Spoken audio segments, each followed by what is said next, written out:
কাফনের কাফন আনার জন্য,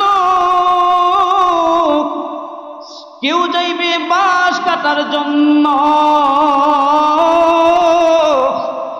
বাড়িতে কান্নাকাটির হই হল্লাস হয়ে যাবে, আপনার নামটা লাশে পরিণত হয়ে যাবে। কেউ গোলাপ বাতি, কেউ সাবান, কেউ পানি গরম করবে, বড়ই পাতা গরম জলে আপনাকে এসে কয়েকজনে মিলে গোসল করাবে, মশারি টানায়া দেবে।